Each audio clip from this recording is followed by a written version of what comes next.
So today's session, we're not going to focus on clouds as a solution. Instead, we're going to talk about insecure design, vulnerabilities, potential vulnerabilities, and misconfigurations in Helm, and how we can take action to prevent those. And we'll look at some public-facing examples of this. So I'm going to start by sharing my screen. And again, we want to keep this session as interactive as possible. So if anyone has any questions, feel free to just to ask those questions throughout the session. So I'm just going to play this track, but again, like I say, the link is in the chat. If you need me to resend that or you're having any issues with the link, just let us know. And my colleague Pablo's in the chat and he should be able to help you with that. So for those who don't know, or maybe most people are probably aware of today, Helm is the de facto package manager for Kubernetes. So if you think of apt or yum when you're thinking of Linux, depending on the distribution you're using to install programs, think of that for Kubernetes. So you can see this kind of basic diagram here where a developer can create what is known as a chart, and it's essentially a construction of a bunch of YAML files, and then they store it in a repository, and that allows us, or even the container images that we want to install, are referenced from external repositories. Now, again, all of this can have vulnerabilities or misconfigurations that we don't tend to think about a lot of the time. So the Helm developer, yes, they create the package, but then there are developers who just consume Helm. They reference a Helm chart, they install via Helm chart, and that's how they get those applications running in Kubernetes. So I'll just go quickly through these images. One of them, I've written about this at length in other blogs, so I don't want to focus on this too much, but what we do want to say is, look, there are example of misconfigurations that you can identify in charts. There was a well-known CVE a few years ago, and it was really looking at essentially lack of validation on charts. And because the Helm chart is essentially given the excessive permissions, it's possible that if misconfigured, it could be configured in a way to essentially move laterally in an environment. So again, what we want to do is identify misconfigurations using scanning tools, or just even understand what those general malpractices are so that we can prevent that. Again, what we're going to talk about primarily is public-facing misconfigurations. So tools like Artifact Hub is a great way for us to see what are those charts that are available that you can download today, and understanding how we can actually spot misconfigurations, such as, again, starting off in a basic hygiene perspective, we want to use things that are from verified publishers or approved publishers like the CNCF, rather than, as you can see here, using a hijacked or altered version of a chart by a third party like Joao Quinto 2051, rather than using it from the official Nginx project or F5 as a publisher. So yeah, look, let's jump in. Again, if there's questions, if there's issues with the lab, people can start surfacing those issues or concerns. But essentially, this is a Kubernetes environment. So if you say kubectl get pods-a, you can see there are pods running in my environment. If you say kubectl get nodes, you can see that we have a single node control plane. So this is a cluster that you have control over. And since Helm is the package manager for Kubernetes, it makes sense for us to do this in a Kubernetes environment. So the first command I'm going to run is really just to see the version of Helm that we're using. And we're using version 3. Version 3 is quite a lot different to version 2 and version 1 prior to that, in the sense that it's got rid of some of the legacy components, and it has a bunch more security considerations. From a good perspective, I mean, it is improved from version 2. So we can use Helm to list things that we've installed via Helm. So you can see there was a pod, this my ingress Nginx controller, and that was, when you started up the lab, it was deployed in the default network namespace via Helm template. So we can see the chart was ingress Nginx version 4, and it's deployed into the default network namespace. So that's kind of a basic introduction to version 3 and just listing things that are deployed. Now, the actual pod we mentioned there is only one pod in the default network namespace, and that was the my ingress Nginx controller deployed via Helm. If you want to actually look into the context, what it is that we actually deployed, you can look into certain arguments. So you can see, for instance, what it is that we deployed, what was the configuration associated with the thing that's already deployed. Now, again, we're so much further than the point of looking at the chart that we're actually configuring, because it has already been deployed. It's currently in runtime. It's exposed in our environment. So what we'll do is we jump down to this little part here for insecure configurations. We want to identify some of the insecure configurations that, generally speaking, get overlooked and are opening up your environment to potential attack. So first part is looking at potential host port activity. Now, what I can do is I could use a JQ, basically in this case, to look for specific fields in that long output of the actual pod. And in this case, we just want to look for things like name, container port, and the host port. What you'll see in this case, because the MyNginx or the Nginx controller template was actually securely configured, things like host port are set to null. But in case you're wondering, okay, first of all, what is host port and why does it matter? We've listed here, why is this risky? Well, essentially it exposes the pod's ports directly on the node's network interface. This increases the attack service for those services. So again, what we recommend for organizations, if they don't have a good reason for it, avoid using host port unless absolutely necessary. There's a lot of examples like this. For instance, if we don't define capabilities by default, we always get more permissions assigned than is needed on our workload. So in this case, again, we're talking about a secure application here that was already installed. So if we were looking at the security context of the thing that was just deployed, this myingress nginx, we can see that it has this netbind service. That's a bit better in the sense that at least it's bound only to the processes running within the container. But for instance, a lot of organizations might have privileged pods. They might have net admin, which essentially allows you manipulation of interfaces or routing tables, things that go beyond the scope of the table. Privilege escalation, or allows you to move to privilege mode, essentially the same privilege as the node that the pod resides on. These are things you shouldn't do. We'll go through this in a while. We'll use a GitHub search to give you an idea of how many organizations today are actually deploying or creating charts that essentially have this excessive permissions assigned to workloads. So that's one of the things we want to look into is things like privilege escalation. In this case, it's set to true. That's not great, that it can escalate privileges. So you might want to turn that off. And then when you are setting the capabilities, you might want to lock it down to a specific permission.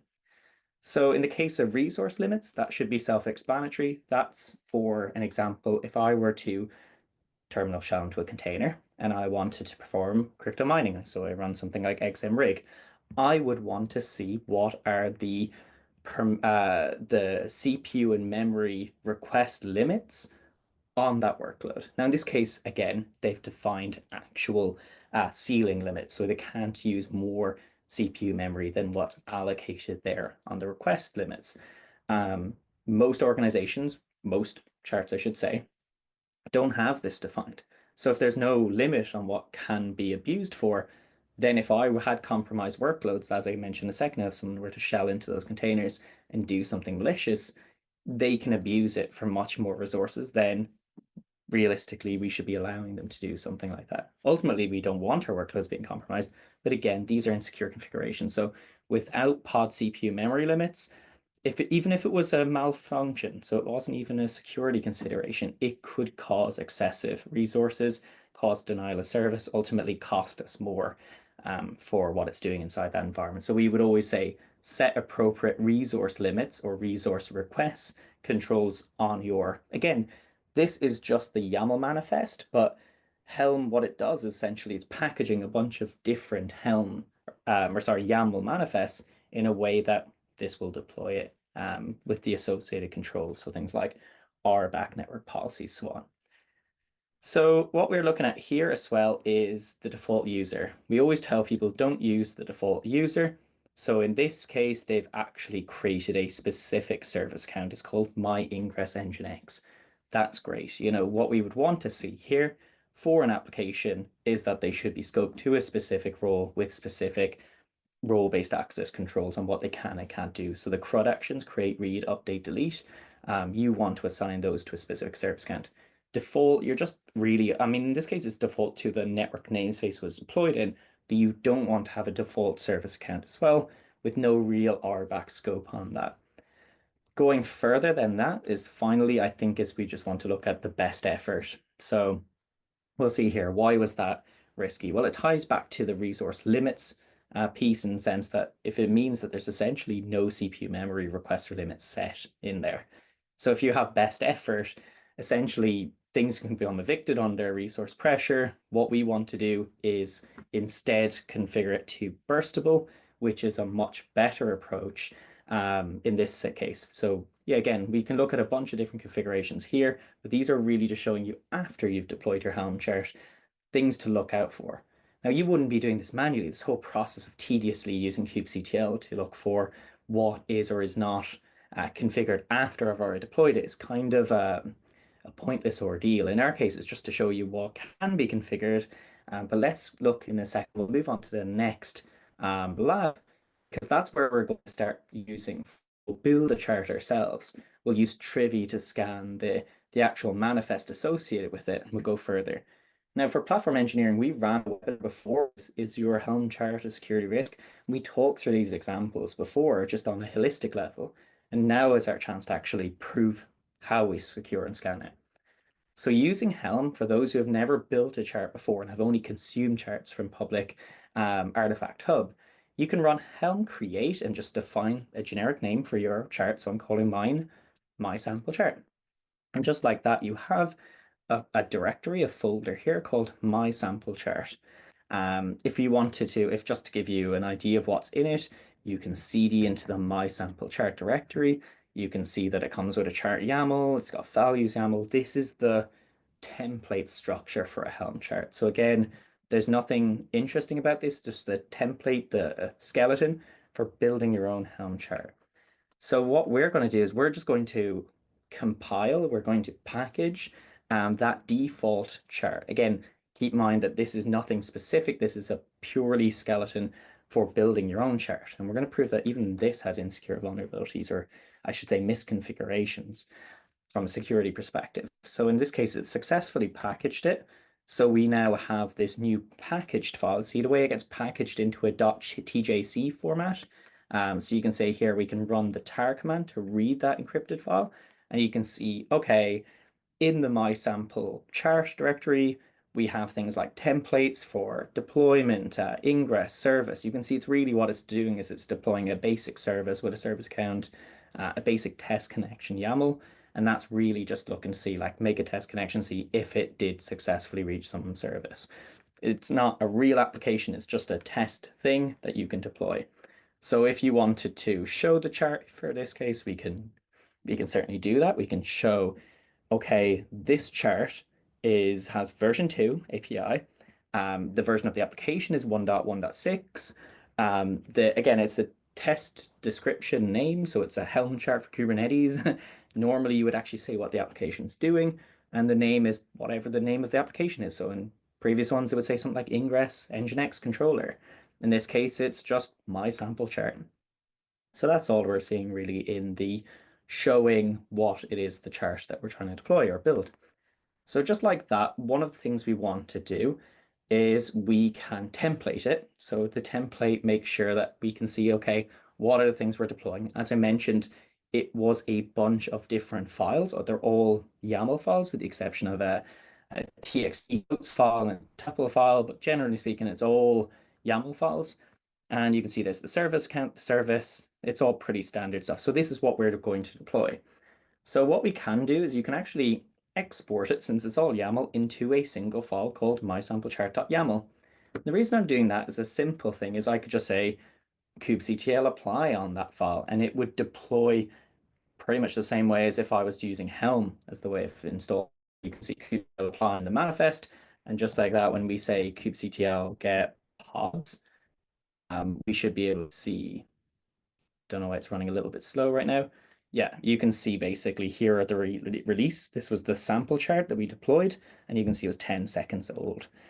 There's an error on the test connection. That's fine. Basically, it's expected behavior in this case. So if we wanted to check the log output for that test connection, it will say something like can't connect to the remote endpoint, and therefore it's going to stay in that error state. It's not that important. We're focused more on the security element of it. So this thing we've deployed, we want to show that it was deployed, it was managed via Helm. So you can see there's actually a assigned to it showing that it was in fact a Helm managed template is what we deployed that created those pods. So with that, let's validate for misconfiguration. So we in Cloudsmith use a technology called Trivy. Trivy is an open source technology built by Aqua Security. It's really great for detecting, for instance, misconfigurations and known CVEs, CVSS disclosures. So in this case, we can run Trivy config, and since we saw there a second ago that my sample chart.yaml that we packaged it all into, we could just run triviconfig on that specific manifest file. And with that, what we'll do is we'll give it a few seconds. It will show us like a whole bunch of misconfigurations. And see, this is where I'm getting at. Like there's no real CVE known like malicious thing going on here. It's more that when you're given a generic template, like a skeleton for building your Helm chart, it doesn't actually enforce really fine-grained security controls by default. So you're going to have, for instance, too much available in security context. A lot of this comes back to security context because we don't know what you're actually trying to build. So why should we tell you you're locked down to this service account with these permissions, things like RBAC? That's all more than it should be. So when we look at actually the failure on these tests, we see 28, but really there's 18 of them are low, 7 are medium, 3 are high. There's no critical vulnerabilities. You can filter this down to exactly the ones that matter. So we could say Trivy config only show me what's high and critical on that same file. And sure enough, we'll get a much more consolidated group here of just 3 high vulnerabilities to focus on. So in these cases, what it's telling us is, remember we talked about a second ago about that test connection YAML that's being deployed just simply to do that test connection. What we'll see here is it says, look, really, you should be setting security context read-only root file system unless there's a good reason why you need excessive permissions or further root permissions on that workload. Now, in our case, it's only doing a basic wget. That's all it's doing. It's a busy box that does a basic web connection. So there's no need for it to have any other access. It should be read-only for a root file system. It shouldn't have access to the file system on the underlying node. So in this case, let's make that change. Let's fix it. So what we can do is we can use tar here. So we're essentially reading in that TJC package, and we're going to find the file that we want to make changes to. And that's the test connection.yaml. For me, I'm just going to show you a lazy way to go about this. So we read the file, and the file itself, you can see it doesn't even mention permission. So it's already given more than it needs. Remember I mentioned that point about no security context configured, therefore it has more than it needs, which it really should be read-only file system. And we can go into further detail on this in a second. So what I'm going to do is I'm going to use rm to remove the file, so -f. We delete the test connection file. I already packaged a better example on my GitHub account. So in this case, wget will download the new test connection from my GitHub repository. And now we have that new test connection file. So what we're going to do is we're going to grep, we're going to read the content of that file for the specific security context. And you can see the same file, this test connection that we've now downloaded, has the security context of read-only root file system set to true. Other than that, the file's exactly the same as always. Like it's still going to have the issue of error when we deploy it, because that's not what we're prioritizing on. We're just showing how to resolve a permissions issue here. So what we can do is we can package it again. So once we made changes, we always have to repackage so that you can say here it successfully packaged the chart and saved it to that file we saw earlier, which is the mysamplechart.tjz file. So in our case, we can just read the tarball, the content of it, and we can see, yes, that we have that test connection file again, which should be there. We can template it. So that's great. That will show us, look, you now have that security context in that file that we made the changes on. So now I know the changes are made. I should have less vulnerabilities. So I'm going to template what was in that TJZ file to a new YAML file called less vulnerabilities. And what I can do from here is I'm basically, for Kubernetes sake, I'm going to delete the old sample chart and I'm going to apply the new one, which is less vulnerabilities. Everything's going to look the same, as in the pods do the same thing they always did. But in this case, if we want to do the triviconfig scan this time, what we should see is where previously we had 3 critical vulnerabilities. If we go there a second ago, we saw here it was three high vulnerabilities. Now we have two high vulnerabilities. So it's again, just to show you the logic we're taking here, which is when you get a template, it's already by default insecure because it's up to the DevOps engineer, the developer, whoever is managing this chart, to actually enforce those fine-grained controls. By default, it doesn't consider security context. So instead, security context is literally just not configured on that. So an optional hardening approach you could take is in the security context section of that YAML file. You could set things like read-only root file system, as I mentioned there a second ago, set to true, which means you have read-only access specifically on the file system. You're not running as a root user, so set that to true. For privilege escalation, where you don't want them to be, for instance, elevated their access, you would set that to false. You don't want them to allow access capability. And then for all unnecessary capabilities you don't need, you can actually set this drop all. So again, that's more like taking in additional security controls. But as far as what Trivia was flagging, we address that right now. What we'll show in the next section is that using tools like Trivia or even Polaris are great in a way of seeing that there are misconfigurations. However, there are so many more things to be concerned about that don't show up in traditional scanning. Now, I touch on this in a blog I wrote from All Things Open. So if you click on that link, we'll go through it only briefly, but the idea is I go through basic things like RBAC, security context we just discussed, and exposing secrets, so on. But some of it does come down to actually exposing things via network configurations, load balancers. So again, we won't touch on this in here. We'll do it inside the lab. So the next thing we're going to do is I mentioned briefly at the beginning that Artifact Hub is the place where you're going to download some. So if you type in Nginx, you can see different versions of Nginx that may be managed or published by other organizations or by, again, this one was published by the Falco project. You can actually look into, for instance, how many stars the project has.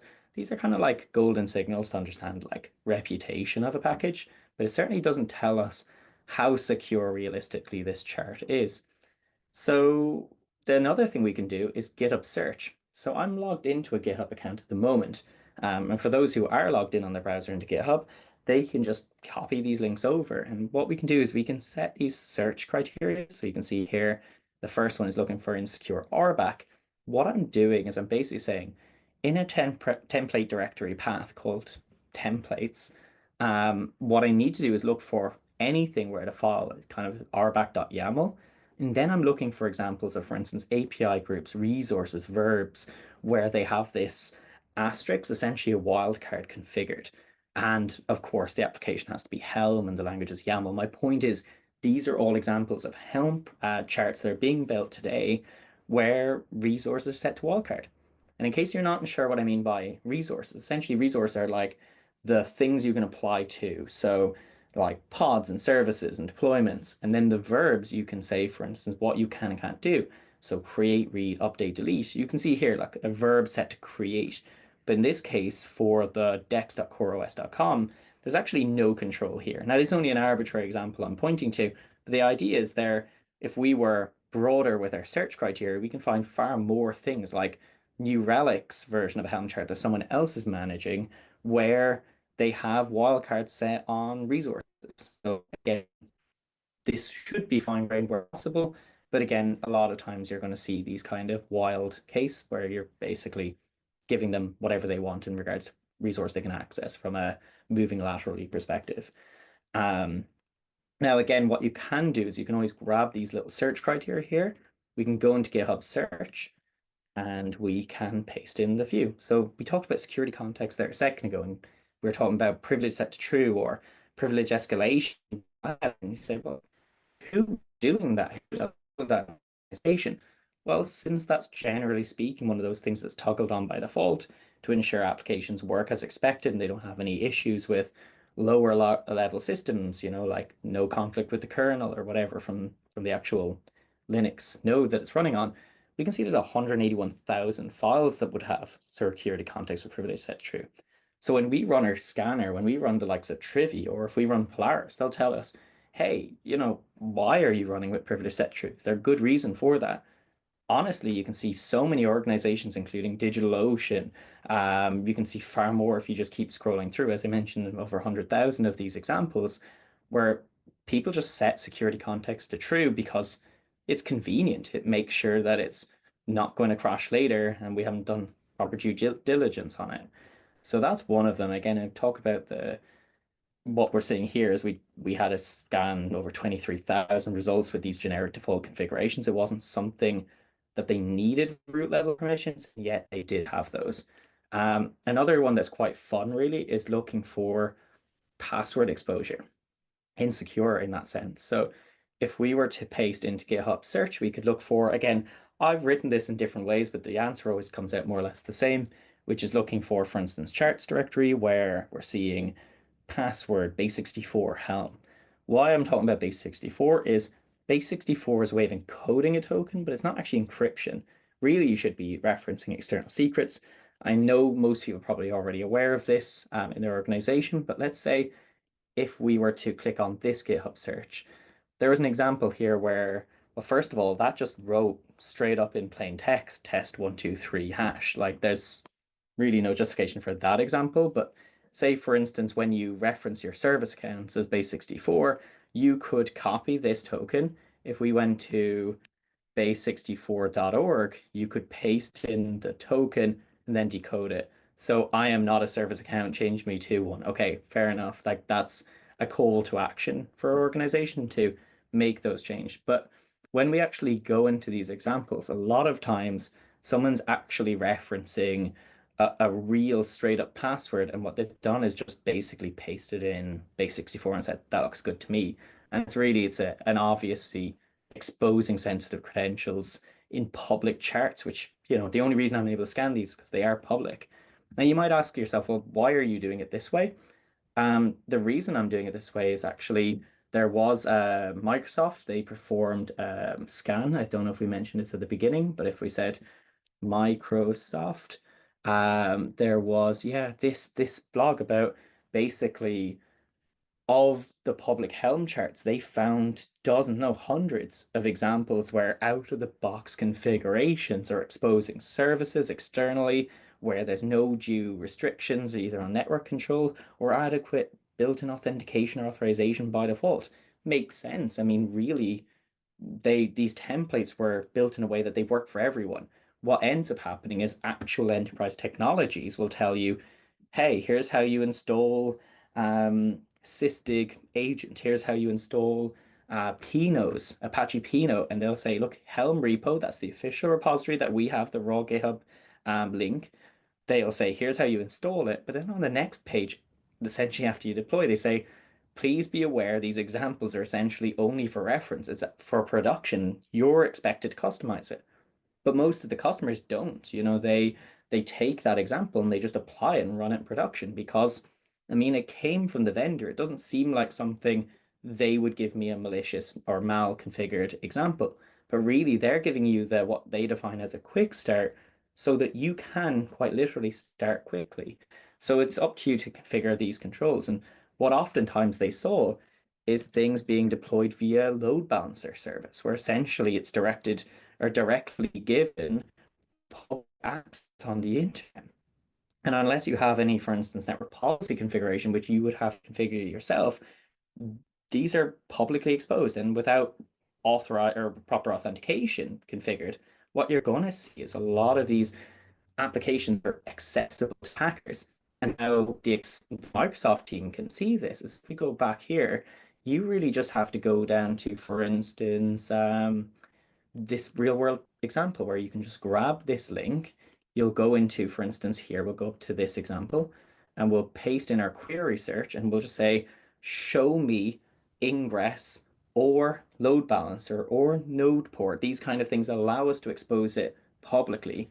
And then just pop in a project name like Meshery, look for Helm format, and the language has to be YAML. In this case, what we end up seeing is actual projects like Meshery. I'm only picking on them because that was the example that was flagged by the Microsoft Cloud Security team.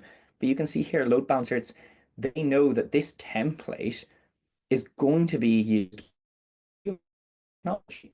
So when they deploy it out of the box by default, they're exposing on port 9081 to the public internet. And with proper controls, it's basically just open for people to compromise it. It's just another attack surface that shouldn't be there.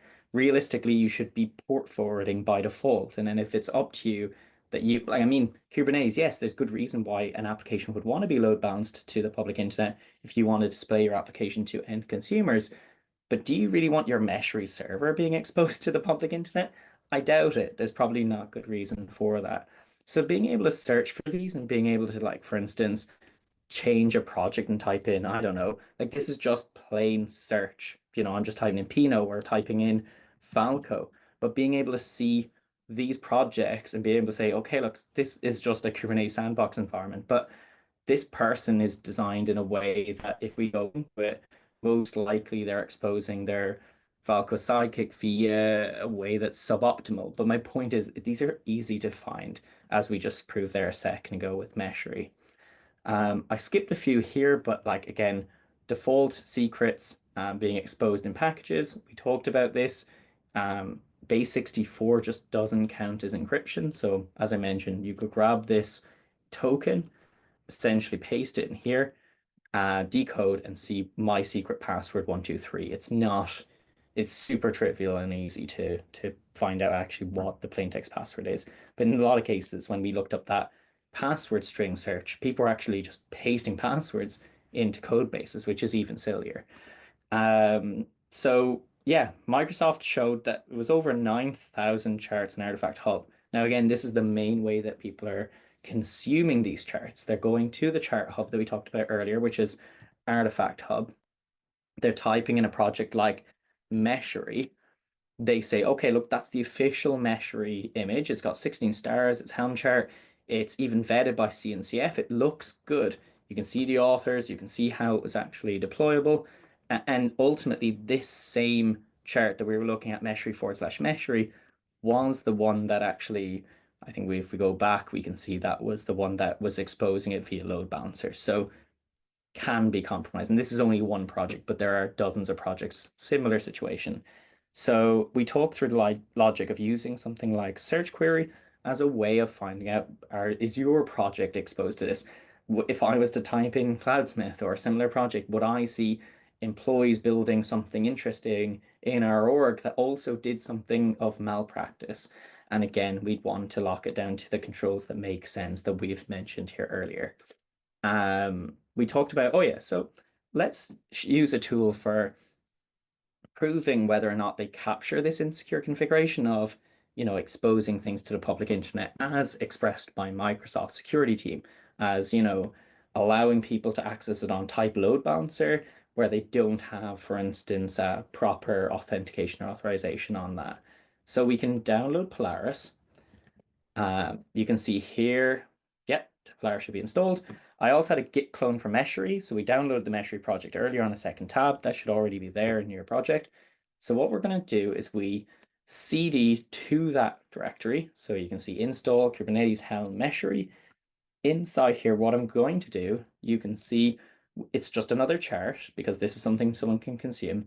So I'm using Helm templates. I'm templating Meshery into this Meshery rendered that YAML file, just like we did earlier for the example with Trivy. So what I'm going to do is cd back to my local directory to where I was a bit originally was desktop, and we're going to run Polaris audit. The audit path is the file directory we're currently in, so it's just the Meshery folder with that Meshery render.yaml. And then I'm looking at in pretty format. And instantly we get the report of what we need to look at. So it does identify that Meshery project, something we can consume as end users. It's identifying things like run as root allowed or privilege escalation allowed. And these are all considered dangerous things that the rest we don't need to focus on. They're kind of either warning or they're actually throwing up success. So they're not something to look at.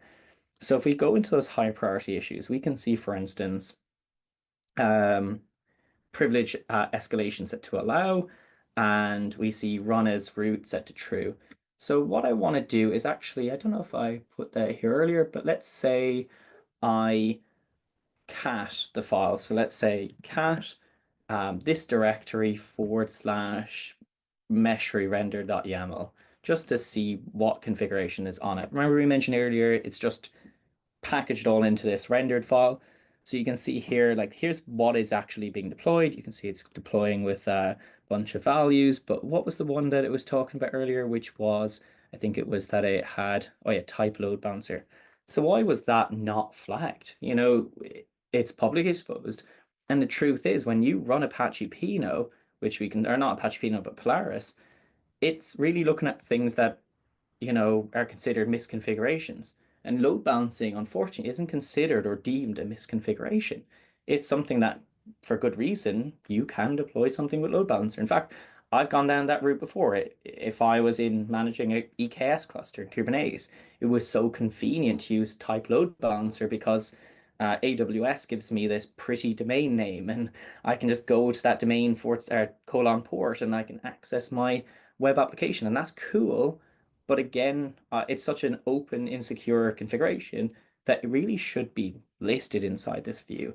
The other was security context. So we mentioned earlier you can cat the file and you could grep for something like security, or sorry, what was the one we had? Run as root. So run as non-root. And you can see, did it have that? We said cat the mesh rendered file. I don't know if that's there. It should have been. So we have oh yeah, you can see here, no security context configured on it. So it makes sense why it's telling us that best practice isn't met. But yeah, my point is not everything shows up in these scans. Trivies, generally speaking, is looking for known CVs attached to things that have been scanned before and that are associated with that risk. And it tells you where basic misconfigurations occur. However, things like how you expose your application to the internet evades a lot of these scanners. So what Polaris is showing, we talked about her earlier. Oh yeah, another great example. So if we were to read that file, we can see, yeah, we talked about earlier about RBAC, like verbs being set to everything. So on all resource, all API groups, all verbs, they're essentially given like full access. We can see this get set on these non-resource URLs, fair enough. But as far as attack surface goes, if that publicly exposed application were compromised, well, there's not even specific strict RBAC on the cluster roles. So, they would be able to move laterally from there. We talked about the load balancer. That's the main premise here. Also, things like unvalidated or empty environment variables wasn't considered misconfiguration yet. If these are unset, they may lead to undefined or insecure behavior at runtime. Essentially, from a Cloudsmith perspective, what we're telling people users, if you don't need to configure this, recommend you should set this explicitly or outright remove this. So if I were to go to the example there, what was the command again? It was just cat the rendered file. And then I'm going to grep for this field. You can see here, meshery service callback URL. And yeah, you can see it was definitely assigned on that. So it's just one of those things, unless the values are explicitly mentioned, we should just remove that from here. Yeah, no volume or secret management. Again, basic sanitation checks not done on enterprise technologies. And I'm not here just to pick on Meshery. This more so the nature of that report that was run by Microsoft really does validate. And this was May this year. So this was last month. And really it was just how many thousands of default charts have these misconfigurations. So with that, I'm going to jump on to the next session. I know we're moving relatively quick through this, but if there are questions, people can kind of ask in the chat. I think a few chat questions have been coming through, so that's all great news. The next part I want to talk around is OPA Gatekeeper. So I think this is something that's oftentimes overlooked. So we use OPA today at Cloudsmith, really for policy enforcement on our registry. So we look for packages that we send up. If they have, for instance, known CVs that are found through Trivy, then we can create policy to say, well, I'll quarantine that if it's pushed to our repository to stop end users from using malicious packages that they shouldn't be using. So in this case, we're using Gatekeeper as a runtime component. So you can audit the different Kubernetes resources. But in this case, we're going to, we can, for instance, audit the Helm chart on creation, general YAML manifest, we can do this basically if a custom resource definition, a CRD, is applied and it's outside of our constraint, it says it's something that's not approved, we can stop that, which is really great via our controller. So what I'm going to do is if I click on start, so first thing I want to show you is I'm setting up some environment variables. Turns out I actually didn't need these. This is from a previous session I was running for Platform Con.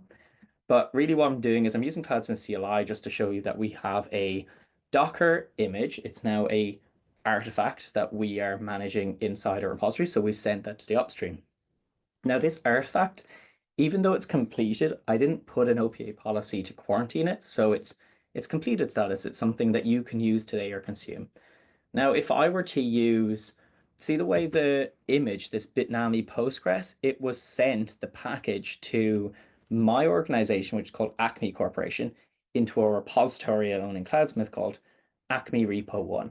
So I can use Trivy remotely. Sorry, I can use Trivy image scan. So let's say I'll copy this example here.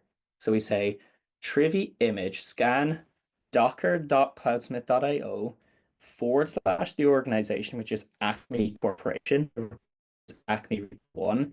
I mentioned here the resource is Bitnami PostgreSQL, and you can see I have my SHA-256 on it. Now, like we did earlier, I only want to show high or critical vulnerabilities, and I'm also using the scanner to specifically look for vulnerabilities. Hit enter on that, and I can scan that remote repository, which is a Cloudsmith repository. In Cloudsmith, we do this by the hood anyway. I'm just trying to show you that using these standard open source tools without necessarily using Cloudsmith to achieve it, you can also perform these scans. Now, what you'll see is this particular artifact, this package, has a huge number of CVEs. In some case, you have critical vulnerabilities that will not be fixed. So there's just no way around that. As long as you're using this package, it won't have a fix available. Now, some will say they're already fixed, and then they'll point you to a fixed version so that you can address that specific known CVE. And then some are affected, that we can go and take action on. But again, a lot of them will have fixed or are affected by the current version that we can start looking into. As I say, not everything has a fix. In some cases, they will not fix. But this is a crazy package in the sense that we're only filtering for high and critical, and we're seeing a large list. In fact, we saw 58 high and 8 that are critical. So that's unusually high number of CVEs for, and this is just, again, the high ones. If we were to filter in low, I think we have like 127 altogether on this package. Now this Cloudsmith, or sorry, OPA Gatekeeper, it could be used in a few different ways. Like you could really use it for something like, well, if it has a certain configuration that I don't like, then our constraint template will say, what is the condition that you're looking for? And decide whether or not to allow it to validate it at runtime. I'm going to do a much more basic use case here for OPA Gatekeeper. What we're going to do is just say, we mentioned a while ago that the repository that we're working with was the Acme Repo 1, but more specifically, the image is coming from our Docker registry, which is docker.cloudsmith.io. So the first thing I want to do is I want to install OPA Gatekeeper, but once installed, we're going to build a constraint template that's going to say only allow images to be used from that Cloudsmith repository. The reason for that is I could build a really secure Helm chart. I can say, here are all the secure configuration that we talked about earlier. And then after all that time, I reference a external Docker image from Docker Hub that turns out to be full of CVs. All my hard work is kind of in some way ruined. So by using centralized artifact management like Cloudsmith, I can secure, like at least do my best to secure my Docker images, use the ones I approve and have those in a Cloudsmith repository.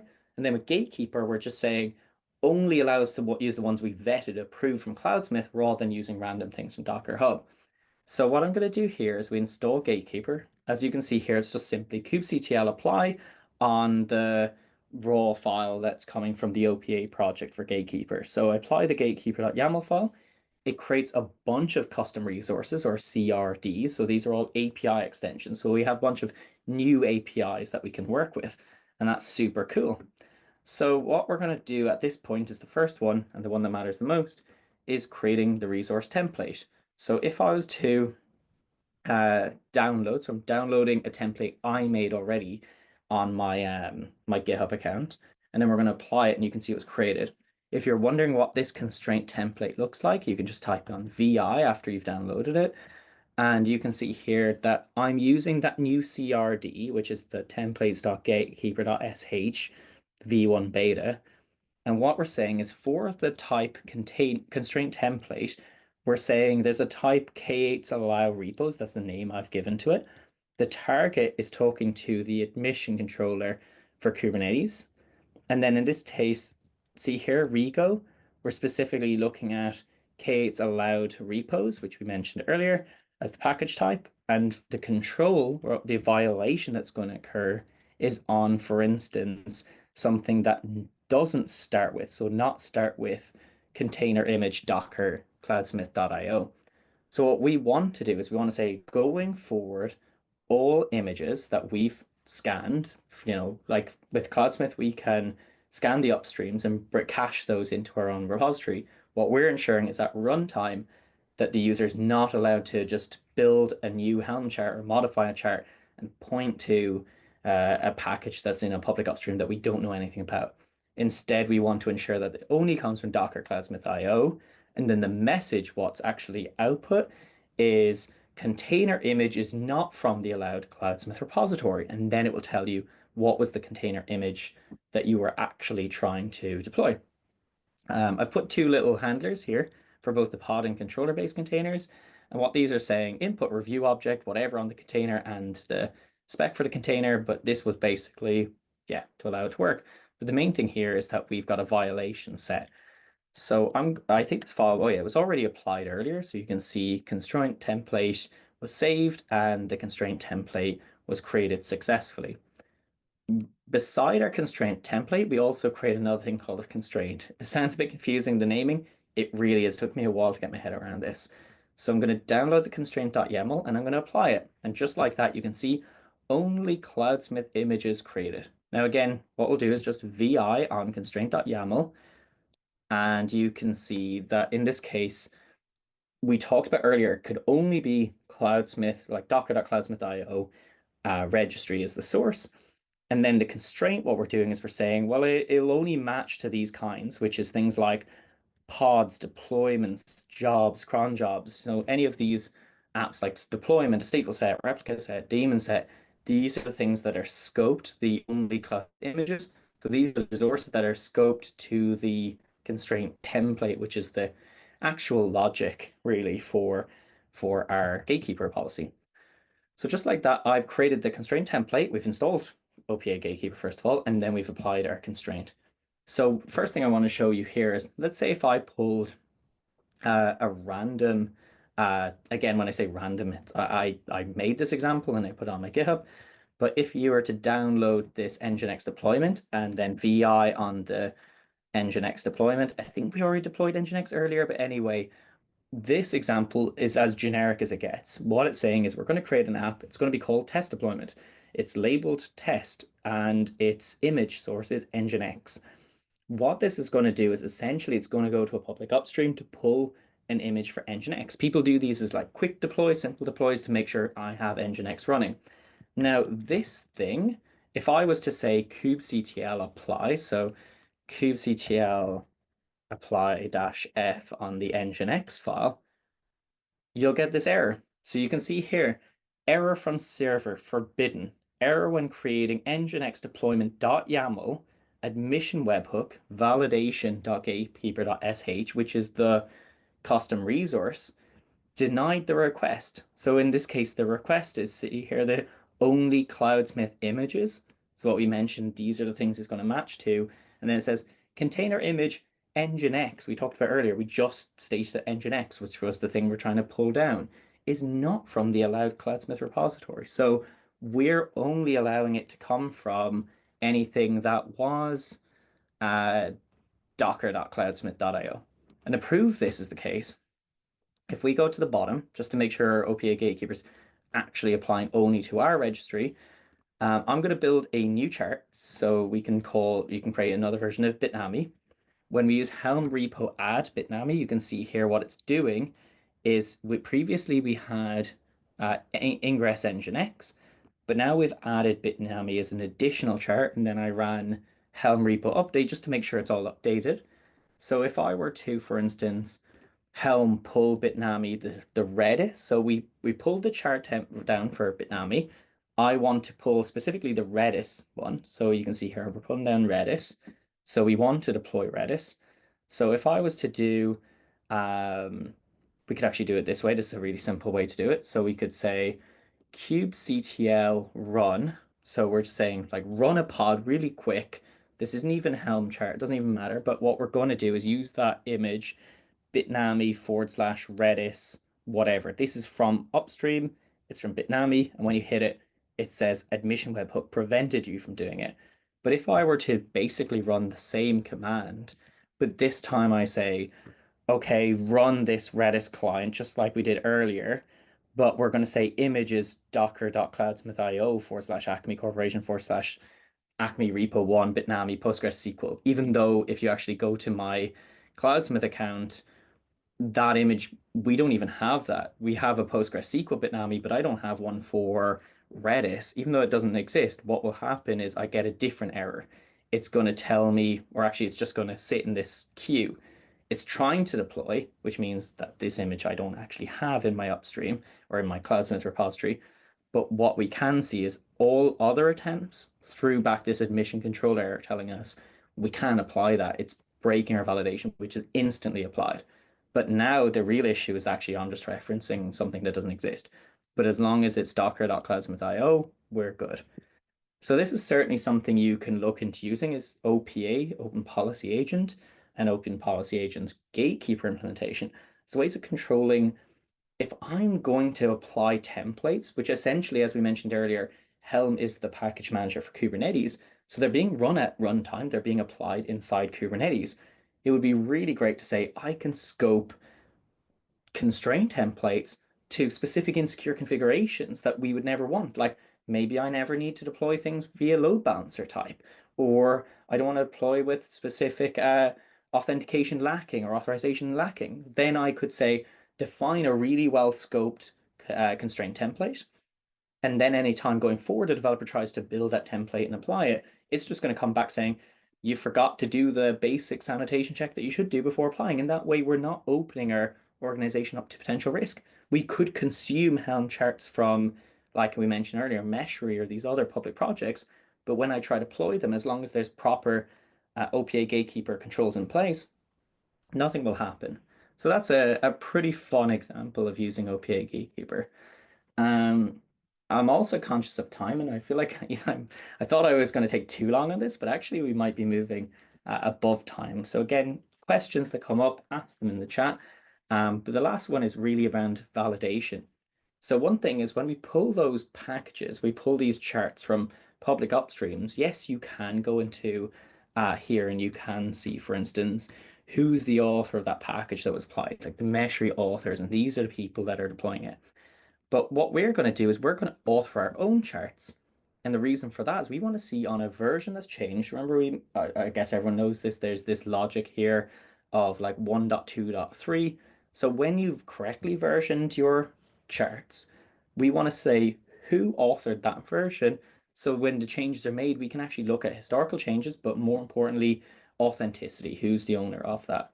So let's say we're starting from scratch again. We say Helm create chart, and this time we're creating a new one called my chart. I can use GPG, which is basically the key technology, to, well, I'm just going to make sure that we have it so it's already there. So GPG is GNU PG is already installed. So what we're going to do is we're going to create a key. We're going to generate the key with GPG. Now we're going to follow these basic instructions here. So what we do is we click one if we want to use an RSA key type. So in this case, that's the default. The key size is going to be this 4096. So that should work. How long? Because again, we're only using this in this lab. We're going to say this one doesn't expire, but a general best practice to say it will expire after so many days of which you're required to create a new key. So we make sure this lives forever. And is this correct? Yes. So it's not going to expire at all. And then you want to use your real name. Now, in our case, just for the purpose of demonstration, we're going to call ourselves George Clooney. So for the real name, you just paste in George Clooney. And for email address, you can type in whatever you want. So my email is ndouglas at, and then I can put cloudsmith and then .io. And just like that, I hit enter. And what is the comment we're going to use in this case? So we're purposely doing this for the demonstration of software provenance in Helm. So if I was to say demonstration of software provenance in Helm, we can do that. So I've set this up. You can see here we've got this user, George Clooney, with the comment, with the associated email. So that all looks really good. So change name, okay. Yeah, I think I'm okay with this. So we click O for okay and hit enter.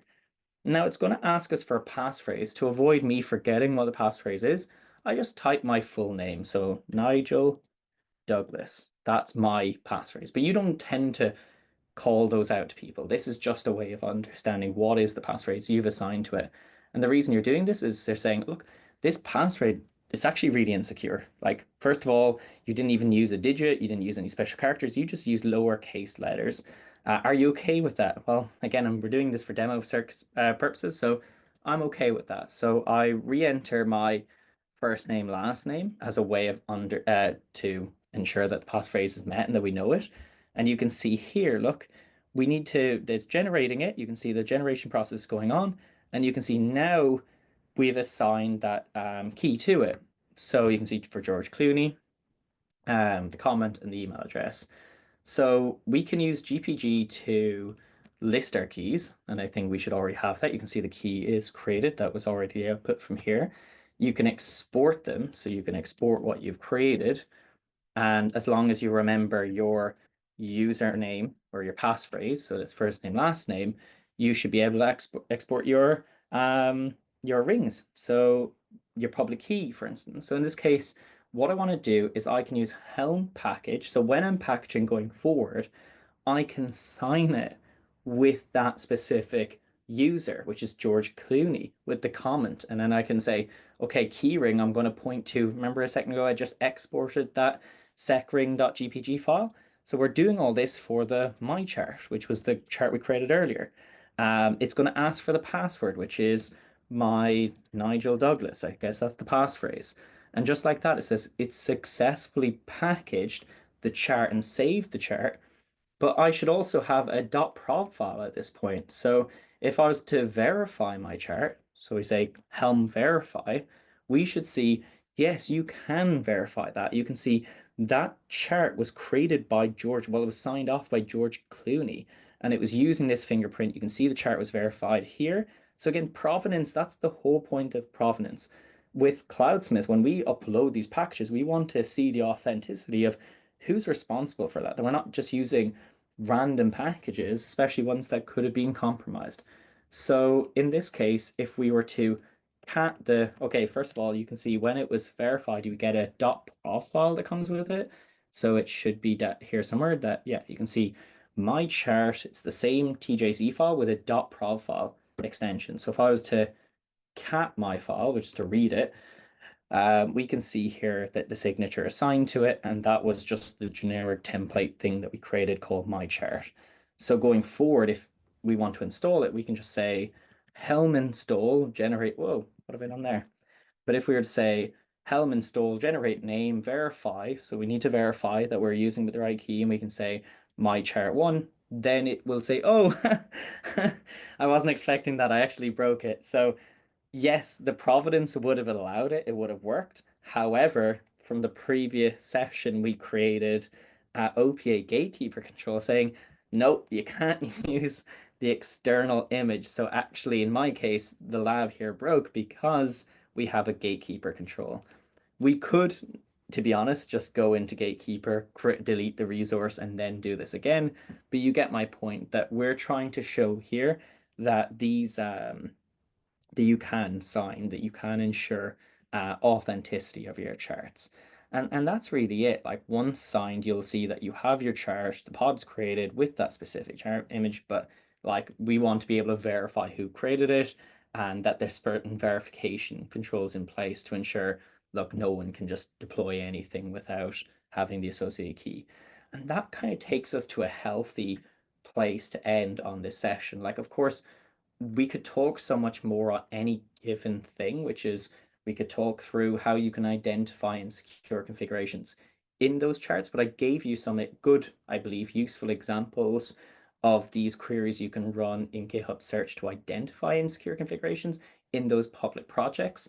Again, we provided these resources where you can actually verify that these are happening in real world applications. As we talked about a while ago, this exact image of Meshery that was publicly exposed. We went through that. We talked through the nature of scanning. We talked through, well, Trivy scanning, but also with Polaris briefly. We talked through using Gatekeeper as a way of controlling our application going forward.